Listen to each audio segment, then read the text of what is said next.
वालेकुम। तो आज के इस क्लास में हम क्वेश्चन को डिस्कस करने की कोशिश करेंगे, ठीक है।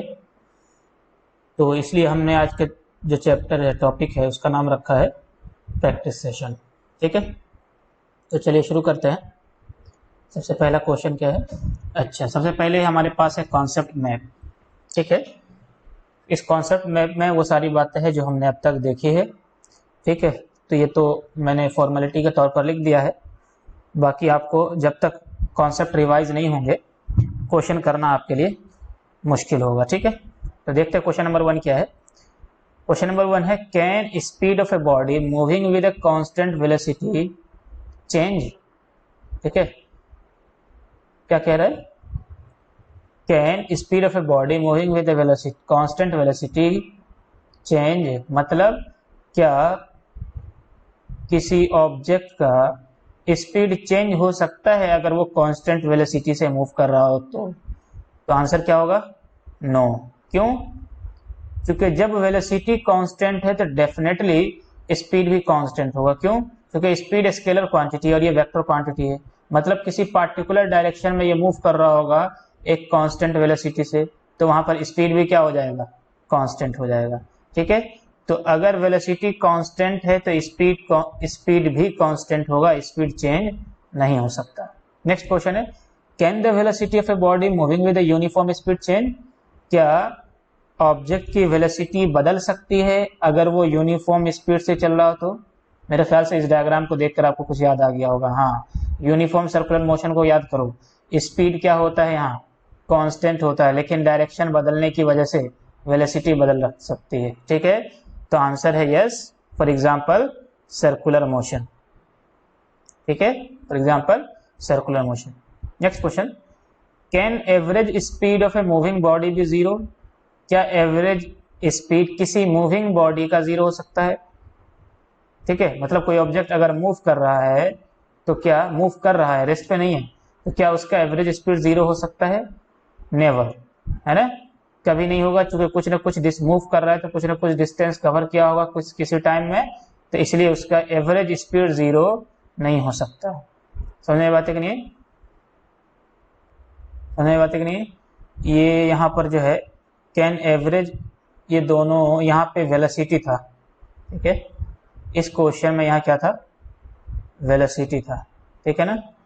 Can average velocity of a moving body be zero? क्या मूविंग बॉडी की एवरेज वेलोसिटी जीरो हो सकती है? हाँ, एवरेज वेलोसिटी जीरो हो सकती है। मान लो कोई ऑब्जेक्ट ए से बी गया और वापस बी से ए आ गया, तो ए से बी गया और बी से ए आ गया, तो इंटायर जर्नी का डिस्प्लेसमेंट कितना हो जाएगा? इंटायर जर्नी का डिस्प्लेसमेंट कितना हो जाएगा? जीरो। तो जो भी टाइम लगा हो डिस्प्लेसमेंट क्या है? Zero displacement divided by time, what you will gate? Average velocity is zero, ठीक है। तो yes it is possible, yes it is possible, ठीक है। नेक्स्ट क्वेश्चन क्या कह रहा है? टाइम डिस्प्लेसमेंट ग्राफ, ठीक है। टाइम डिस्प्लेसमेंट ग्राफ को या डिस्प्लेसमेंट वर्सेस टाइम ग्राफ को, is a straight line parallel to the time axis. What is its velocity and acceleration? Displacement versus time graph का, डिस्प्लेसमेंट वर्सेस टाइम ग्राफ का क्या है? एक स्ट्रेट लाइन है और पैरेलल है किसके? टाइम एक्सिस के। तो कह रहा है कि उसका वेलोसिटी क्या होगा, एक्सेलरेशन क्या होगा। देखो, डिस्प्लेसमेंट वर्सेस टाइम ग्राफ का यहाँ दिया हुआ है और पैरेलल है किसके? टाइम एक्सिस के। तो मतलब ये पोजीशन नहीं बदल रहा, जो भी एक्स नोट पोजीशन थी इनिशियली वहीं पर है। तो इसका मतलब बॉडी किस में है? रेस्ट में। जब बॉडी रेस्ट में है तो इसका मतलब वेलोसिटी भी क्या है? जीरो है। और जब वेलोसिटी जीरो है कंटिन्यूसली, इसका मतलब चेंज इन वेलोसिटी भी जीरो है, मतलब एक्सेलरेशन भी क्या होगा? जीरो होगा। एक्सेलरेशन क्या होगा? जीरो होगा, ठीक है। होपफुली आपको ये बात समझ में आ गई होगी। Next question, what does the slope of distance time graph represent? Slope of distance time graph क्या रिप्रेजेंट करता है? डिस्टेंस टाइम ग्राफ का स्लोप क्या रिप्रेजेंट करता है? तो क्या कहेंगे हम? स्पीड। क्या कहेंगे?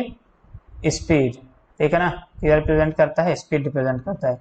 What does the slope of displacement versus time graph represent? Displacement versus time graph, displacement versus time graph का स्लोप क्या रिप्रेजेंट करता है, क्या रिप्रेजेंट करता है, तो क्या हो जाएगा आंसर, वेलोसिटी। क्या रिप्रेजेंट करता है, वेलोसिटी। ठीक है, नेक्स्ट क्वेश्चन क्या हमारे पास, व्हाट डज द स्लोप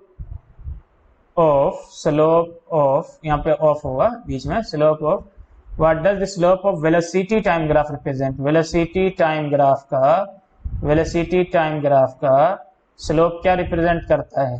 ठीक है, याद करो v is equal to u plus a t का ग्राफ ऐसे होता था, इधर v इधर t, तो v is equal to u plus a t, इसको मैं थोड़ा ऐसे लिख दूं, ए टी प्लस यू, ये क्या है, y is equal to M X का जैसा है, यहाँ तक की वैल्यू होती थी u, तो m की जगह क्या है, y is equal to M x plus c से अगर इसको कंपेयर करो तो m की जगह क्या है, a है, तो मतलब क्या रिप्रेजेंट करता है, एक्सेलरेशन। तो आंसर क्या हो जाएगा इसका आंसर क्या हो जाएगा, acceleration.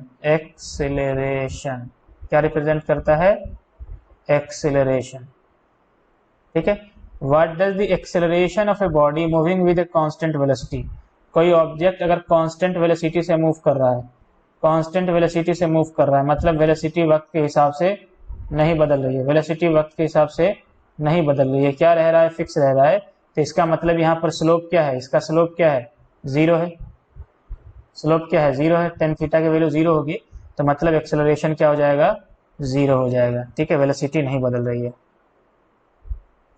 Question number 10, what does area under velocity time graph represent, area under velocity versus time graph, area under velocity versus time graph क्या रिप्रेजेंट करता है। याद करो डेरिवेशन किसका, इक्वेशन ऑफ मोशन का, है ना, इक्वेशन ऑफ मोशन का डेरिवेशन याद करो। ठीक है, area under velocity time graph क्या रिप्रेजेंट करता था, डिस्प्लेसमेंट। क्या रिप्रेजेंट करता है, डिस्प्लेसमेंट।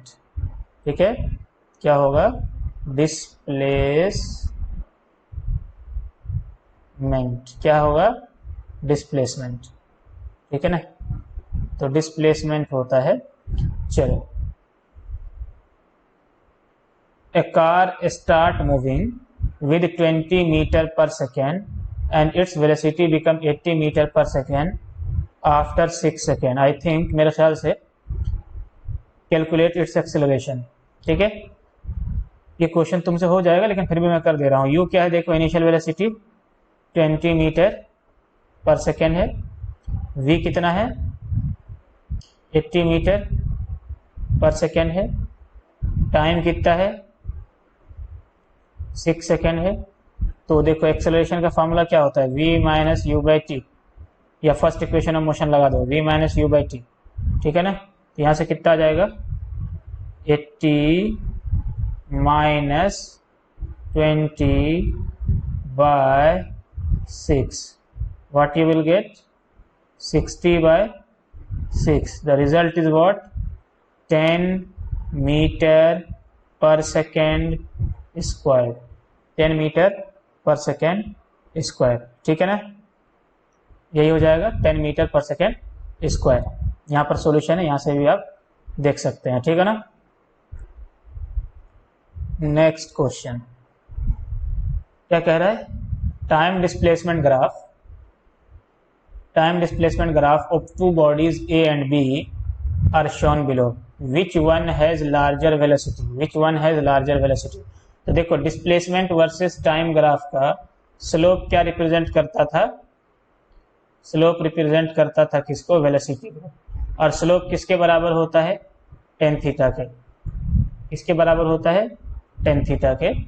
तो किसके बराबर होता है, नीचे लिख दो मैं, इसके बराबर होता है स्लोप बेसिकली टेन थीटा के। ठीक ना, अब देखो टेन थीटा की वैल्यू अगर तुम्हें याद हो तो थीटा की वैल्यू इंक्रीज करने पर टेन थीटा की वैल्यू क्या होती है, इंक्रीज होती है। मतलब जिसका एंगल ज्यादा होगा एक्स एक्सिस से उसका टेन थीटा भी ज्यादा होगा, मतलब स्लोप ज्यादा होगा। तो यहाँ पर देख सकते हो रेड वाला जो एंगल है वो कितना है, मान लो θ1, और ये जो ग्रीन वाला है इसका एंगल कैसे मेजर करेंगे, टाइम एक्सिस से लाइन पैरेलल ड्रॉ करेंगे और यहाँ से एंगल देख लेंगे। ठीक है ना, ये क्या हो जाएगा θ2। तो यहाँ से क्या देख सकते हो, θ1 बड़ा है किससे, θ2 से।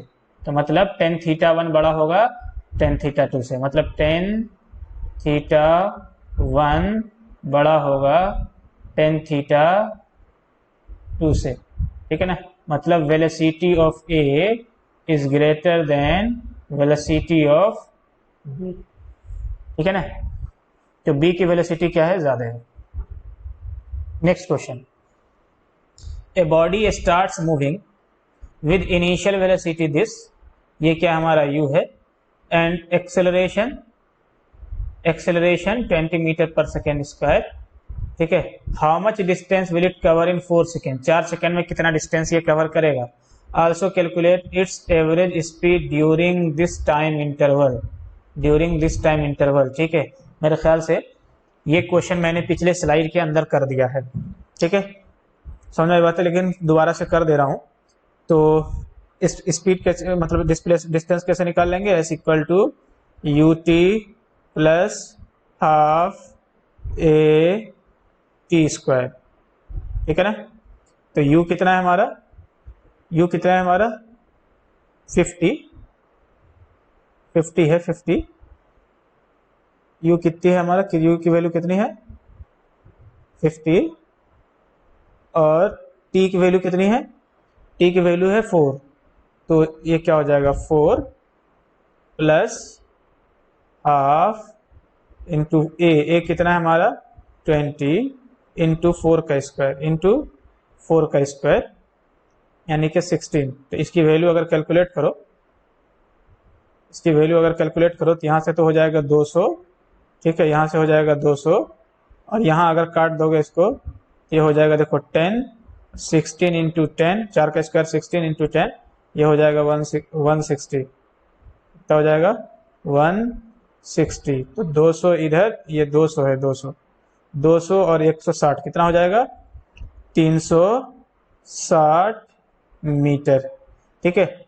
अब साथ साथ ये भी पूछा एवरेज स्पीड कितना है, तो एवरेज स्पीड कितना है, तो total distance divided by total time, तो टोटल डिस्टेंस 360 है, टाइम कितना है 4 है, तो कितना हो जाएगा 4 9 36 90 मीटर पर सेकेंड। याद रखना एवरेज वेलोसिटी पूछा है, इसलिए हमने total distance by total time का, फाइनल वेलोसिटी नहीं पूछा इन्होंने, ठीक है। नेक्स्ट क्वेश्चन, ये सॉल्यूशन है आपके पास। नेक्स्ट क्वेश्चन है कि 100 metre train, 100 metre long train crosses a bridge of length 200 metre in 50 seconds with constant velocity, ठीक है। तो हमें वेलोसिटी मालूम करनी है, तो समझ लो ऐसे इसको ऐसे समझो, ये है ट्रेन जिसकी लंबाई है 100 मीटर, ठीक ना।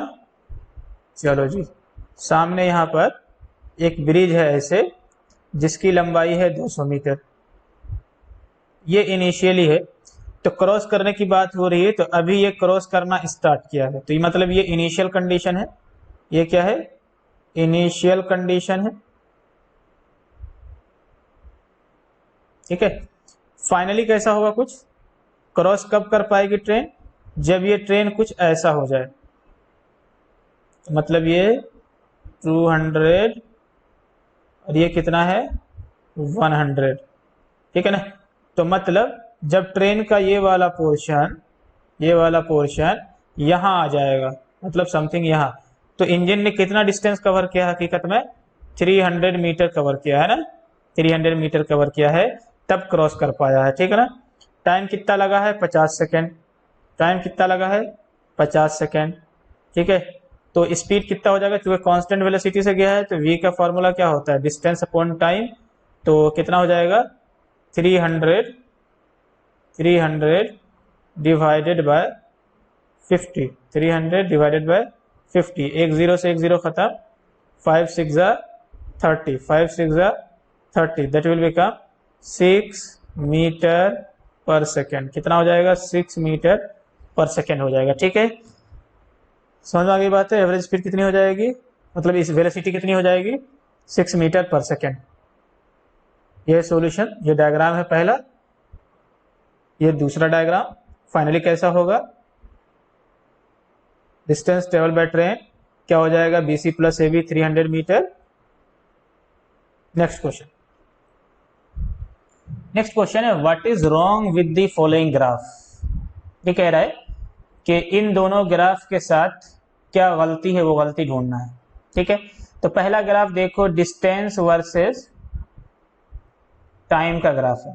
ठीक है, तो अब ये देखो कि 12 सेकेंड से अगर कोई ऐसे यहां से क्या कर लो, पोजीशन ले जाओ, तो ये देखो क्या दिख रहा है कि टाइम 12 सेकेंड पर एक ही ऑब्जेक्ट की पोजीशन 25 पर भी है और समथिंग इन बिटवीन, इनके बीच कह लो कहीं पर यहाँ पर भी है। तो अब ये बताओ क्या ये फरिश्ता है कि एक ही वक्त में एक ही टाइम पर दो दो पोजीशन पर हो सकता है। इसलिए ये ग्राफ क्या है, गलत है। समझ आई बात है क्यों गलत है, क्योंकि एक ही वक्त में दो दो पोजीशन नहीं हो सकती। नेक्स्ट क्वेश्चन क्या, नेक्स्ट ग्राफ क्या कह रहा है कि हाइट इन इंचेस है ना, क्या है, हाइट और एज का ग्राफ है।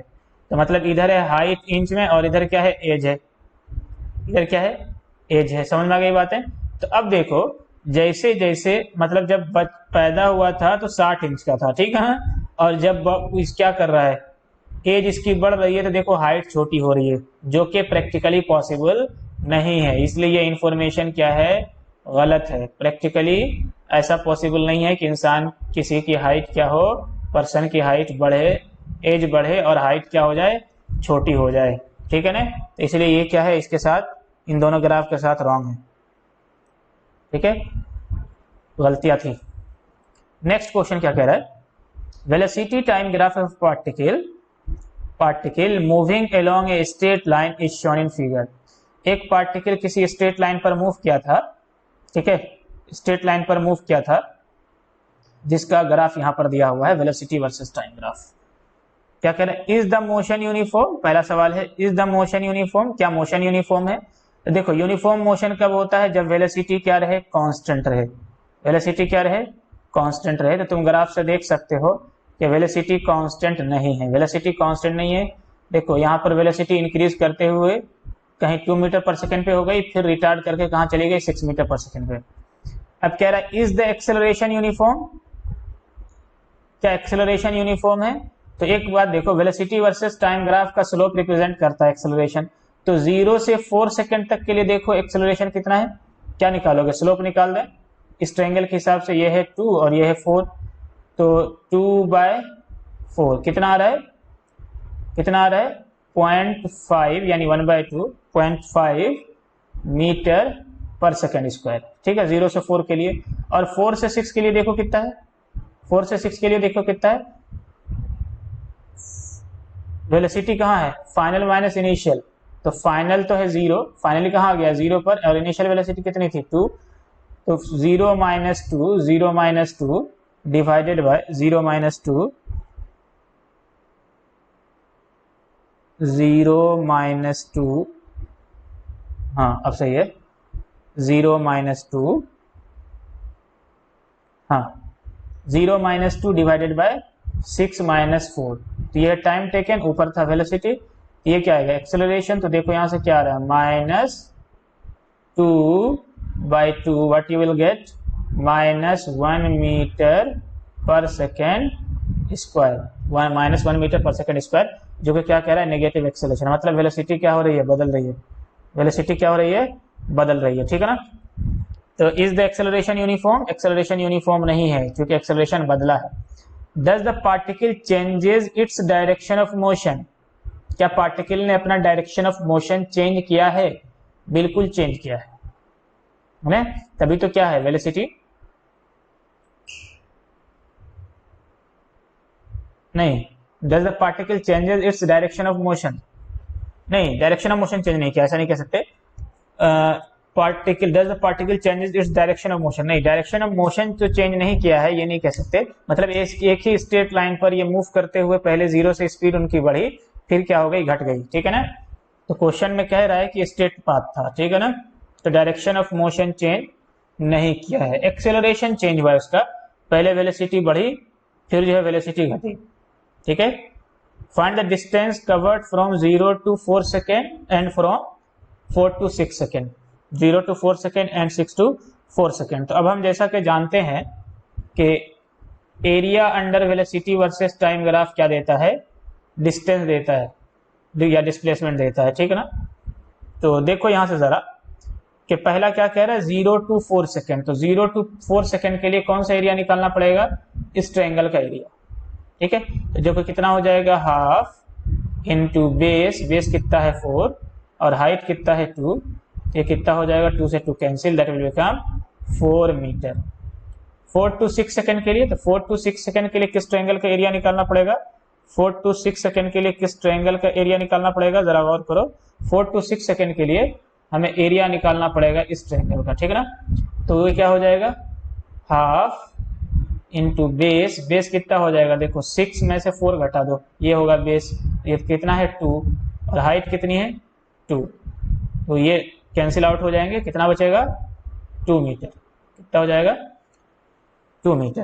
होपफुली ये बात आपको समझ में आ गई होगी। Next question, question number 17। A particle is moving with initial velocity of 5 metre per second, ये है initial velocity, is subjected to a uniform acceleration of minus 2.5 meter per second square, ठीक है। Find the displacement in next 4 second, next 4 second में इसका displacement क्या हुआ होगा, next 4 second में डिस्प्लेसमेंट क्या हुआ होगा, तो क्या लिख दें, s equal to U T plus half A T square, ठीक है ना। तो u कितना है हमारा 5 इंटू टी कितना है 4 माइनस हाफ, चूंकि एक्सेलरेशन नेगेटिव है 2.5 इंटू टी का स्क्वायर, दैट इज 4 का स्क्वायर। यहां से क्या आ जाएगा, देखो 4 पंचे 20 माइनस, और ये देखो तो ये हो जाएगा 2.5 इंटू 16/2, तो ये क्या हो जाएगा 8 हो जाएगा, ठीक है ना। ये कितना हो जाएगा 8 हो जाएगा, तो ये हो जाएगा 20 और 2.5 माइनस 8 कितना हो जाएगा, ये भी हो जाएगा 20, 25 अट्ठे 200 और 1 डेसिमल, तो कितना हो जाएगा ये 0, तो डिस्प्लेसमेंट कितना हो जाएगा इनका 0 हो जाएगा। नेक्स्ट 4 सेकेंड में इसका डिस्प्लेसमेंट कितना हो जाएगा 0 हो जाएगा, ठीक है ना। ये सॉल्यूशन है नीचे, आप आसानी से इसको नोट डाउन कर सकते हैं, ठीक है। जितना क्वेश्चन कराया जाए, जितना क्वेश्चन करोगे उतना ज़्यादा कॉन्फिडेंस बिल्डअप होगा, ठीक है ना। ये ऐसा चैप्टर है, क्वेश्चन करोगे तो मज़ा आ जाएगा।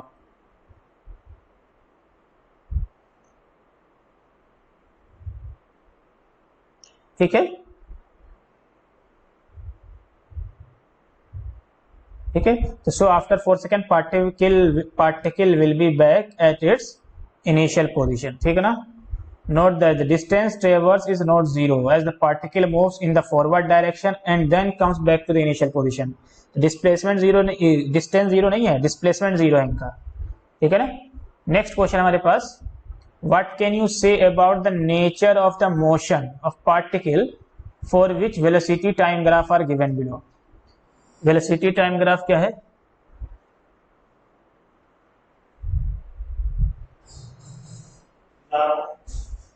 वेलोसिटी टाइम ग्राफ गिवन है,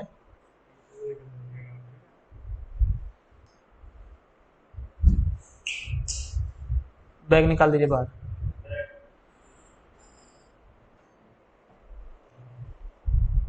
What can you say about the nature of motion of the particle for which velocity time graph are given below? ठीक है, तो वेलोसिटी टाइम ग्राफ जो गिवन है, तो हमारे पास वेलोसिटी टाइम ग्राफ गिवन है, ठीक है ना। वेलोसिटी टाइम ग्राफ हमारे पास गिवन है, तो अब जरा इससे देखने की कोशिश करो कि वेलोसिटी वक्त के हिसाब से क्या हो रही है, घट रही है, तो मतलब स्लोप क्या आएगा, नेगेटिव आएगा, स्लोप क्या आएगा, नेगेटिव आएगा, ठीक है ना। चूंकि स्लोप नेगेटिव है तो हम क्या कहेंगे कि रिटार्डेशन हो रहा है, क्या हो रहा है, रिटार्डेशन हो रहा है ऑब्जेक्ट का, क्या हो रहा है, रिटार्डेशन हो रहा है, ठीक है। और फाइनली किसी वक्त जा करके ये क्या हो जाएगा, स्टॉप हो जाएगा, रुक जाएगा, ठीक है।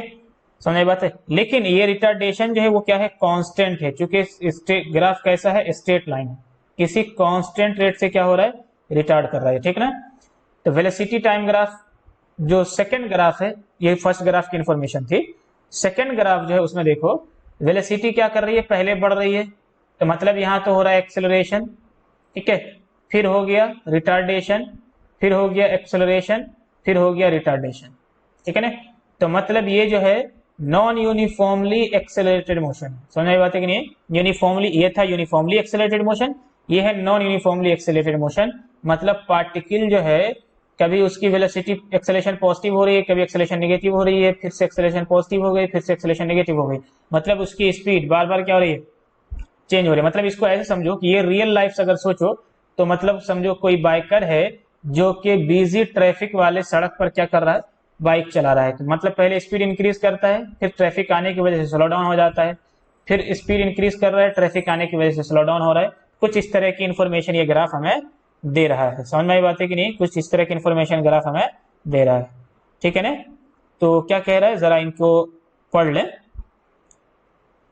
In figure A, as time passes, the velocity decreases continuously, so the particle is slowing down continuously. We see this type of motion when we throw a ball up, the ball slows down continuously on its way up. हाँ ठीक, ये बात भी सही है कि अगर इसको रियल लाइफ से अगर जोड़ा जाए तो ये क्या बता रहा है, जैसे किसी बॉल को ऊपर की तरफ फेंको, यहाँ से ऊपर की तरफ फेंको, क्या करो, ऊपर की तरफ फेंको, तो एक वक्त आता है क्या हो जाता है, अभी हमने किसी वेलोसिटी से फेंका और फाइनली क्या हो जाता है, वेलोसिटी ऊपर जाके जीरो हो जाता है। तो मतलब क्या है, कोई पार्टिकल नीचे से फेंका गया हो, इस तरह की इंफॉर्मेशन बता रहा है ये, मतलब है ना। मतलब जो पार्टिकल ऊपर हम फेंकते हैं उसका ग्राफ कुछ ऐसा आएगा, ग्राफ ए के जैसा, ठीक है ना, किसके जैसा आएगा, ग्राफ ए के जैसा आएगा, ठीक है। चलो नेक्स्ट ग्राफ के लिए भी कुछ दिया है इन्होंने, क्या,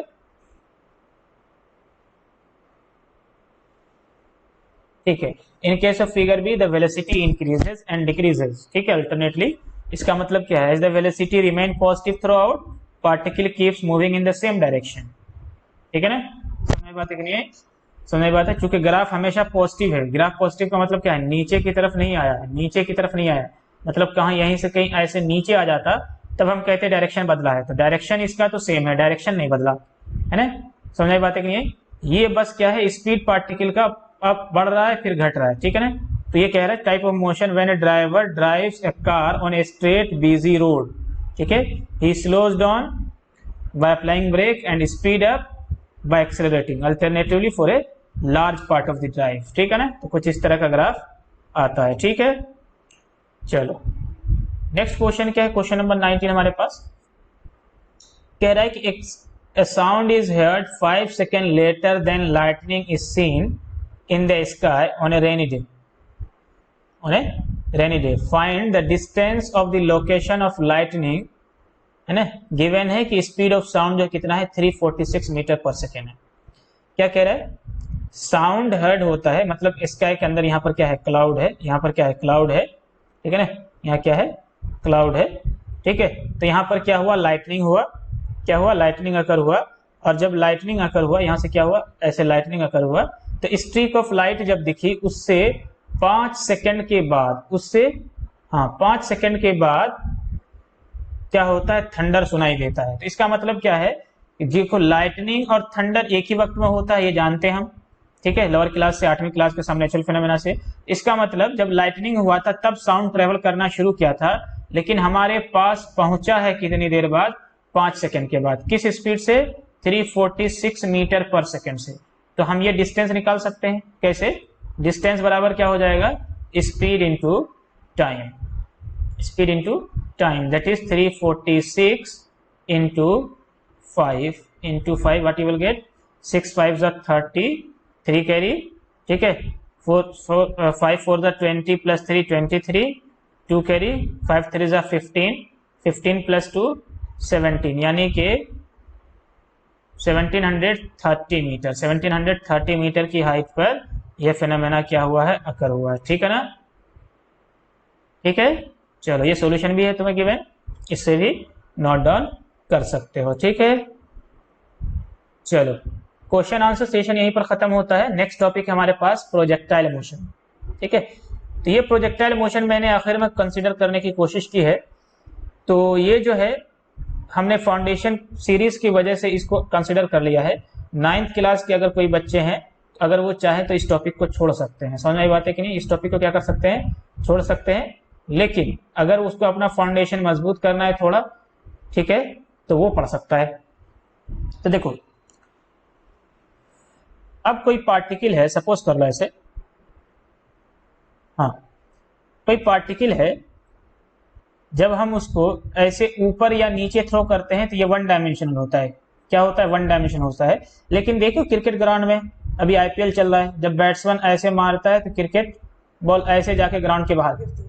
तो इस तरह का जो प्रोजेक्टाइल है, इस तरह का जो मोशन है, समझ आई बात है कि नहीं? इस तरह का जो मोशन है, ठीक है ना, समझ आई बात है कि इसे कहते हैं प्रोजेक्टाइल मोशन। ठीक है, तो प्रोजेक्टाइल में इवन ये भी प्रोजेक्टाइल है, ये भी प्रोजेक्टाइल है, ये भी प्रोजेक्टाइल है, लेकिन ये क्या है? वन डायमेंशनल है। ये क्या है? 2 डायमेंशनल प्रोजेक्टाइल है। ठीक है ना। तो देखो, जब भी पार्टिकल को हम फेंकते हैं, चाहे ऐसे या ऐसे, जो भी वो पाथ, ये पाथ फॉलो करता है, उसे हम कहते हैं क्या? ट्रेजेक्ट्री। क्या कहते हैं? ट्रेजेक्ट्री। ट्रेजेक्ट्री, ठीक है ना। तो path obtained by the particle during the motion क्या कहलाता है? ट्रेजेक्ट्री कहलाता है। क्या कहलाता है? ट्रेजेक्ट्री कहलाता है। इतनी बात समझ में आ गई? ट्रेजेक्ट्री क्या है? तो देखो, तो इस तरह के मोशन में कि जब पार्टिकल क्या कर रहा हो? 2 डायमेंशन में मूव कर रहा हो, 1 डायमेंशन के अलावा क्या मूव कर रहा हो? 2 डायमेंशन में मूव कर रहा हो। तो इसका सही तरीका होता है कि हम जब भी इक्वेशन ऑफ मोशन लगाएं, जब भी इक्वेशन ऑफ मोशन लगाएं, अलग अलग एक्सिस के अलोंग लगाएं। क्योंकि दोनों वेक्टर क्वांटिटी है, एक लगाए एक्स एक्सिस के अलोंग, दूसरा लगाए वाई एक्सिस के अलोंग। उसका तरीका क्या है कि मान लो कोई पार्टिकल फेंका गया, ठीक है ना, ऐसे फेंका गया, ठीक है ना, ठीक। अब इनिशियल वेलोसिटी जो थी इसकी, मान लो u थी, लेकिन ये एक्स एक्सिस से थीटा एंगल पे था, ठीक है ना। अब कहोगे एक ही वेलोसिटी है, ठीक है, और आप कह रहे हैं दो तरफ इक्वेशन लगाने, तो सबसे पहले क्या करोगे? इसके वेलोसिटी को कंपोनेंट में ब्रेक डाउन कर लोगे। क्या कर लोगे? कंपोनेंट में ब्रेक डाउन कर लोगे, ठीक है ना। जैसे वी यू का एक कंपोनेंट, ये नहीं है, u का एक कंपोनेंट इधर होगा जो कि कहलाएगा u cos थीटा, ठीक है ना। याद करो रिजोल्यूशन ऑफ वेक्टर की बात।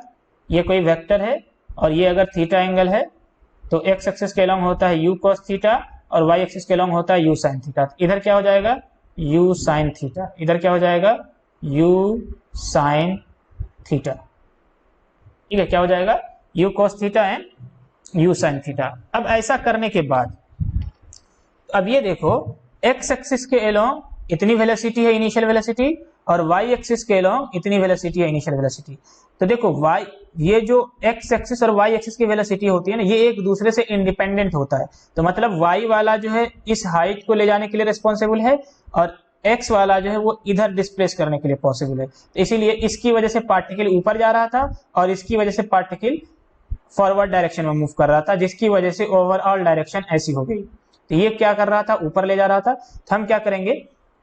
इससे y एक्सिस के अलोंग लगाएंगे और इसे x एक्सिस के अलोंग लगाएंगे।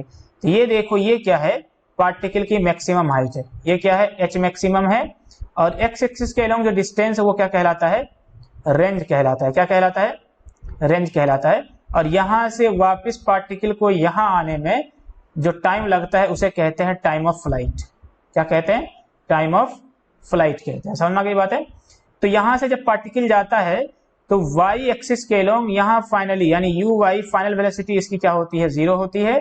समझ आई बात है? और फिर से यहाँ से शुरू होता है, तो यहाँ से वापस आकर जो टकराता है u sin थीटा से ही टकराता है, ठीक है, y एक्सिस के अलोंग, ठीक है ना। समझ आ गई बात है? किससे टकराता है? u sin थीटा से आकर क्या करता है? इसको टकराता है, ठीक है ना। तो कुछ इंफॉर्मेशन यहाँ पर हमें गिवन है, इधर डायग्राम बना हुआ है क्लियर, उसी डायग्राम का यूज करते हैं, ठीक है ना। उसी डायग्राम क्या करते हैं? यूज करते हैं, ठीक है ना। तो ये देखो, ये था u, तो इसका u cos theta, u sin theta इस तरफ, ठीक है, और ये u cos थीटा इस तरफ। तो अब मान लो किसी पॉइंट t पर, मतलब यहाँ पर हम जानना चाह रहे हैं, यहाँ पर हम जानना चाह रहे हैं, जो कि मान लो इधर से y है डिस्प्लेसमेंट और इधर से क्या है? x है। समझ आई बात है? क्या है? x है। तो यहाँ से देखो जरा, तो डिस्प्लेसमेंट एलोंग y क्या हो जाएगा, y is equal to s equal to u t plus half A T square. ठीक है, या ये भी पूछ सकते हैं कि यहाँ पर जो है वेलोसिटी कितनी हो गई होगी, अगर समझ में बात है तो यहाँ पर वेलोसिटी कितनी हो जाएगी, u sine theta minus g t. ये कैसे हुआ, ये हमने y एक्सिस के अलोंग लगाया s equal v equal to u plus a t, v equal to u plus a t. तो एक्सेलरेशन तो क्या है, g ही है, एक्सेलरेशन y के अलोंग कितना है, माइनस जी है। ठीक है, और x के अलोंग कोई एक्सेलरेशन नहीं है। ठीक है ना, समझ आई बात है। तो x एक्सिस के अलोंग जो वेलोसिटी है वो बदलेगी नहीं, सिर्फ y एक्सिस के अलोंग क्या करना पड़ेगा, इक्वेशन ऑफ मोशन लगाना पड़ेगा, इक्वेशन ऑफ मोशन क्या करना पड़ेगा, लगाना पड़ेगा। ठीक है ना, ठीक है। तो जरा इसको समझते हैं। Any particle which once thrown move freely under gravitational force of earth is defined as projectile. ठीक है, मूव किया गया कहां पर, ग्रेविटेशनल फील्ड के अंदर, तो वहां पर जो भी पार्टिकल मूव करता है क्या कहलाता है, प्रोजेक्टाइल कहता है। An example of two dimensional motion with constant acceleration. ठीक है, ये जो है प्रोजेक्टाइल मोशन है, क्या है, टू डायमेंशनल मोशन है कांस्टेंट एक्सेलरेशन के जरिए। वो एक्सेलरेशन कितना है, माइनस जी है, जो जमीन की तरफ लग रहा है। ठीक है ना, ठीक है। Next question, a particle is thrown from the ground level at an angle theta from the horizontal velocity u। ठीक है, हॉरिजॉन्टल वेलोसिटी u से फेंका गया, तो उसका initial velocity can be resolve into two components. कौन सा, u cos theta horizontal component है, और u sin theta vertical component है ना। वर्टिकल कंपोनेंट कितना है, u sin थीटा है, वर्टिकल कंपोनेंट कितना है, u sin थीटा है। समझ में आ गई बात है, वर्टिकल कंपोनेंट कितना है, u sin थीटा। तो इधर है u sin थीटा और इधर क्या है, u cos थीटा। तो इसको मानो कि एक मोशन y के अलोंग है और एक मोशन x के अलोंग है। समझ आई बात है, ठीक है। जरा देखते हैं अब देखो, हॉरिजॉन्टल कंपोनेंट जो है वेलोसिटी का वो क्या रहेगा, हमेशा कांस्टेंट रहेगा। क्यों, क्योंकि x एक्सिस के अलोंग जो पार्टिकल मूव कर रहा है, इधर कोई एक्सेलरेशन नहीं है। समझ आई बात है कि नहीं, समझ आई बात है, कोई एक्सेलरेशन नहीं है। समझ आई बात है कि नहीं, ठीक है। तो इन हॉरिजॉन्टल डायरेक्शन, ठीक है, और ये क्या है, इन वर्टिकल डायरेक्शन। ठीक है, in horizontal direction and in vertical direction. ठीक है ना। तो इनिशियल क्या है, ux कह दिया उसको, ux u cos थीटा है। एक्सेलरेशन हॉरिजॉन्टल में क्या है, 0 है। ठीक है, चूंकि डाउनवर्ड की तरफ तो पार्टिकल मूव नहीं कर रहा, x एक्सिस के अलोंग जा रहा है ऐसे। ठीक है, uy time after time t भी इसकी वेलोसिटी क्या होगी, u cos थीटा होगी। क्यों, चूंकि एक्सेलरेशन चूंकि 0 है तो मोशन कैसा होगा, यूनिफॉर्म होगा। तो horizontal distance after time t क्या होगा, v x equal to ux into t, ux into t. समझ आई बात है। और ux की वैल्यू कितनी है, u cos theta into t. समझ आई बात है, u cos theta into T हो जाएगा। समझ में आ गई बात है, u cos theta into T हो जाएगा। अच्छा, ये यहीं तक है ऐसे, ये बात समझ में आ गई। चलो नेक्स्ट पार्ट क्या है, जरा देखते हैं। वर्टिकल डायरेक्शन में क्या हो रहा है कि पार्टिकल ऐसे ऊपर जा रहा है और फिर वापस आ रहा है। ठीक है ना, मतलब ऐसे जा रहा था, तो ये क्या है, ये डिस्प्लेसमेंट कवर कर रहा है। ठीक है ना। तो u y कितना है, u sin थीटा। एक्सेलरेशन क्या है, g है। ठीक है, वेलोसिटी आफ्टर टाइम t क्या होगा, देखो फर्स्ट इक्वेशन ऑफ मोशन लगाया, ऊपर की तरफ जाने के लिए क्या होता था, v is equal to u minus g t, यही होता था ना। तो बस ये है, v की जगह क्या आ गया, vy, uy की जगह क्या आ गया, uy। तो uy कितना था हमारा, u sin theta, initial component को याद करो, और माइनस gt। तो ये क्या है हमारा vy। वर्टिकल डिस्प्लेसमेंट कितना होगा, वर्टिकल डिस्प्लेसमेंट कितना होगा, अभी मैंने पीछे बताया था, वही लगाएंगे, s equal to ut minus half g t square, यही होता था। लेकिन y के अलोंग लगाना है, तो इसको क्या कह दिया, इसको y कह दिया, ut को क्या कह दिया, uy into T minus half g t square. लेकिन uy कितना था, uy का मतलब इनिशियल वेलोसिटी, इनिशियल वेलोसिटी कितना था हमारा, u sin थीटा। तो डिस्प्लेसमेंट कितना हो जाएगा, मतलब y के अलोंग डिस्प्लेसमेंट कितना हो जाएगा, u sin theta t minus half g t square, minus half g t square. बात समझ में आ गई, इतना हो जाएगा। ठीक है, ठीक है। तो यहीं तक की बातें हम रखते हैं। तो ये थोड़ा एडवांस लेवल की बात थी, अगर कोई बच्चा चाहता है तो इस पोर्शन को छोड़ सकता है। समझ आई बात, इस पोर्शन क्या कर सकता है, छोड़ सकता है। ठीक है, thank you, we will meet in the next lecture.